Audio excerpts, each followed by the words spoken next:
अब राधा प्रेम से उपचार कर रही है तो इसका हल मुझे निकालना ही होगा। कृष्ण को प्रेम का साथ देना ही होगा। मानता हूं मैं कि सांब को दंड देना अति आवश्यक है, किंतु राधा को कृष्ण पीड़ा कैसे दे सकता है। अब कुछ न कुछ करके सब कुछ ठीक करना ही होगा, क्योंकि सृजनकर्ता भी मैं हूं, संचालक भी मैं हूं। अब इतना काम करने के पश्चात बहुत भूख लगी है। प्रतीत होता है महाभोज का समय हो गया है। वाह,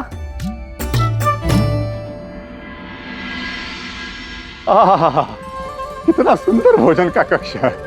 कक्ष देख करके तो मेरा मन फिर भूख से मचलने लगा। सेवक, महाभोज लगाओ। अरे अरे, शांत शांत शांत शांत बंधु, अभी तिलक समारोह आरंभ भी नहीं हुआ है और अभी से तुमने महाभोज की मांग कर दी है। वैसे परिचय क्या है तुम्हारा? मेरा परिचय मुझे नहीं जानते आप? अरे मैं धनवंतरी हूँ, उस उद्दंड सांब का उपचार करने आया हूँ। पूछिए इन बालकों से। हाँ पिताश्री, बड़े ही विख्यात वैद्य है ये। इन्हीं के उपचार के कारण ही तो सांब के हाथ में चेतना लौटाई है। क्या ये कैसे संभव है? सांब को तो कान्हा का श्राप मिला हुआ है। तो क्या हुआ? कान्हा है क्या? अरे कृष्ण तो कृष्ण, मैं नारायण के श्राप को तोड़ सकता हूं।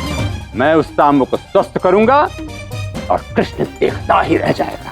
ओ वैद्य, ये द्वारका है।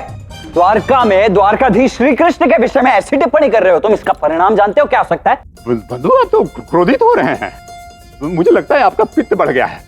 उपचार करूं क्या? बढ़ा हुआ तो मुझे तुम्हारा अहंकार प्रतीत होता है। कदाचित मुझे ही उसका उपचार करना चाहिए ना? तो ऐसा है द्वारका? हाँ, मैंने तो द्वारका की बड़ी प्रशंसा सुनी थी कि यहाँ अतिथि की बड़ी आवभगत होती है। इस प्रकार से धमका करके रखा जाता है अतिथि को यहाँ पर। अतिथि का अपमान करने वाले तुम हो कौन? मैं कौन? हाँ, आप कौन हैं? द्वारका में रह के द्वारकाधीश श्री कृष्ण के दाऊ बलराम को नहीं जानते हो तुम? नहीं, नहीं जान गया, अभी तो जान गया। कृष्ण के दाऊ बलराम, ओहो, उसके दाऊ हो, तभी तो ऐसा व्यवहार कर रहे हो। देखो वैद्य, अब ना मौन हो जाओ, अन्यथा मैं तुम्हारी ऐसी दशा करूंगा कि दूसरा कोई वैद्य तुम्हारा उपचार नहीं कर पाएगा। नहीं नहीं पिताश्री, ये श्री राधा के अतिथि हैं। क्या? ये राधा का अतिथि?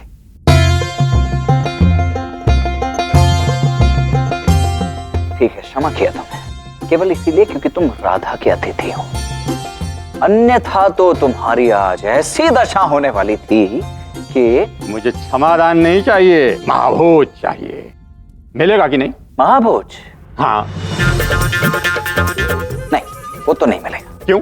इसीलिए नहीं मिलेगा क्योंकि जब तक तिलक समारोह संपन्न नहीं हो जाता तब तक महाभोज किसी को नहीं मिलने वाला है। उससे पूर्व यदि तुम्हें भोज करना ही है तो ये साधारण भोज करो, अन्यथा मत करो। साधारण भोजन तो मैं नहीं करूंगा, मैं तो महाभोज ही करूंगा। और यदि तिलक विधि संपूर्ण नहीं हुई है तो कृष्ण के दाऊ बलराम, शीघ्रता से तिलक विधि संपूर्ण करो, क्योंकि मैं तो महाभोज खाऊंगा, मुझे भूख लगी है। शीघ्रता से करो। है कौन ये और चाहता क्या है? चाहता तो मैं केवल आनंद हूं, और आनंद तो आपके साथ लीला करने में ही आता है दाऊ। बलराम और उनके पुत्र ढूंढने गए पर श्री कृष्ण और राधा मिले नहीं। ऐसे तो तिलक का मुहूर्त निकल जाएगा।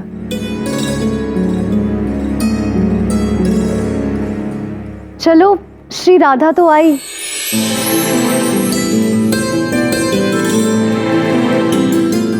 मैं आप सबको ले जाने आई हूँ। सांब ठीक हो रहा है, उसके हाथों में प्राण आ गए। आप सब लोग चलिए ना, स्वयं देखिए।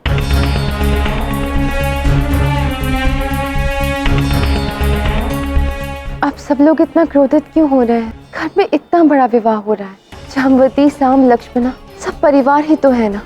आप सब लोग चलिए, सांब को देखिए और विवाह का न्योता भी दे दीजिएगा प्रेम से। आप चलेंगे तो वो सब स्वयं आएंगे। किंतु राधा, सांब ने अपने पिता के प्राण हरने का षड्यंत्र रचा है। मैं उसे कभी क्षमा नहीं कर सकती। हम तो इस बात से भी दुखी हैं कि आप पिताश्री के दिए हुए श्राप के विरुद्ध जाकर शाम को स्वस्थ करने की चेष्टा कर रही हैं। कृष्ण ने श्राप दिया, राधा उसे ठीक कर रही है, इसमें अनुचित क्या है? इतना मत सोचो, हमें अपना कर्म करना चाहिए। जामवती तुम्हारी माँ समान है, बहन समान है, और लक्ष्मणा वो तो नई बहू है। तनिक सोचो उसके हृदय पे क्या बीत रही होगी। और उषा, लक्ष्मण तो कितनी प्रिय सखी है ना तुम्हारी, उसके बिना विवाह करोगी? ये क्रोधित होने का समय नहीं है। यदि आपने ये विवाह परिवार के मुख्य सदस्यों की उपस्थिति के बिना पूर्ण किया तो परिवार में बहुत बड़ी फूट आ जाएगी। तुम सही कह रही हो राधा, हमें स्वयं जाकर उन्हें न्योता देना चाहिए। तो चलिए आप सभी मेरे साथ। परंतु कृष्ण कहाँ है? उन्हें तो हम सब भी ढूंढ रहे हैं। पता नहीं कहाँ चले गए कृष्ण। उसे यहाँ उपस्थित होना चाहिए था शाम को देखने के लिए। मेरा पुत्र स्वस्थ हो रहा है। हाँ माँ, किंतु राधा के कारण नहीं, धन्वंतरी जी के चमत्कार के कारण। राधा में योग्यता ही क्या है, महत्व ही क्या है उसका द्वारका में? किंतु माँ, द्वारका में सबको वश में कर रखा है राधा ने। आप देख नहीं रहे कितना अपमान हो रहा है हमारा? निमंत्रण के लिए निषाद और उन्मुख को भेजा, स्वयं नहीं आए। आर्य सांब की किसी को चिंता नहीं है। जानती हूँ मैं, हमारी हितैषी होने का अभिनय करके हमारे ही विरुद्ध षड्यंत्र कर रही है ये राधा। किंतु इस समय मैं केवल अपने पुत्र को स्वस्थ होते हुए देखना चाहती हूँ। लक्ष्मण, उस वैद्य पर दृष्टि रखना, चाहे उसके लिए उसको बंदी बनाना पड़े, किंतु जब तक शाम पूर्ण तरीके से स्वस्थ नहीं हो जाता वो यही रहना चाहिए। माँ आप निश्चिंत रहे, मैं ध्यान रखूंगी इसका।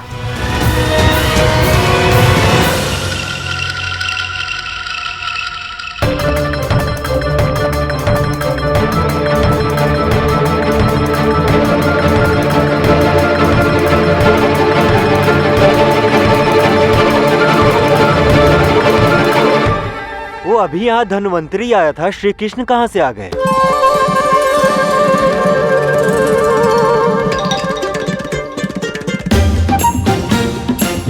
कृष्ण को आज तक राधा पकड़ नहीं पाई, तुम कैसे पकड़ोगे लक्ष्मण?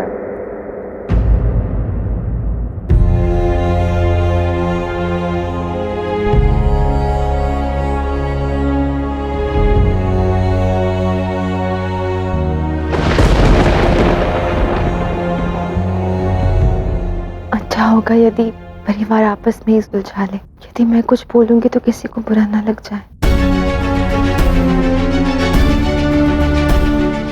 शाम, पिताश्री के दिए हुए श्राप से जो तुम सही हो रहे हो ना, उसका एक ही अर्थ है कि तुम धीरे धीरे सब सीख रहे हो।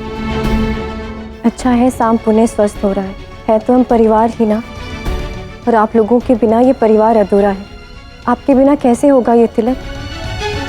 इसलिए हम सब आपको लेने आए हैं। आप लोग यहाँ स्वयं आए हैं या राधा आप लोगों को लेकर आई है?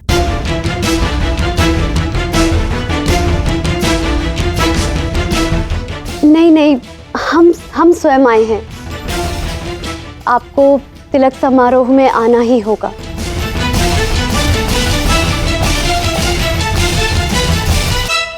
हम सबको क्या आता है कि मैं तिलक समारोह में भाग नहीं लूंगा। विवाह का तो होना ही अपमान है हमारा। पर तुम उषा, तुम्हें तो लज्जा आनी चाहिए। मुझे अपनी प्रिय सखी कहती हो ना? यहाँ मेरे पति इस दशा में और तुम विवाह करने चली। तुम्हें भी तो प्रसन्न होना चाहिए, तुम्हारी परम सखी का विवाह हो रहा है।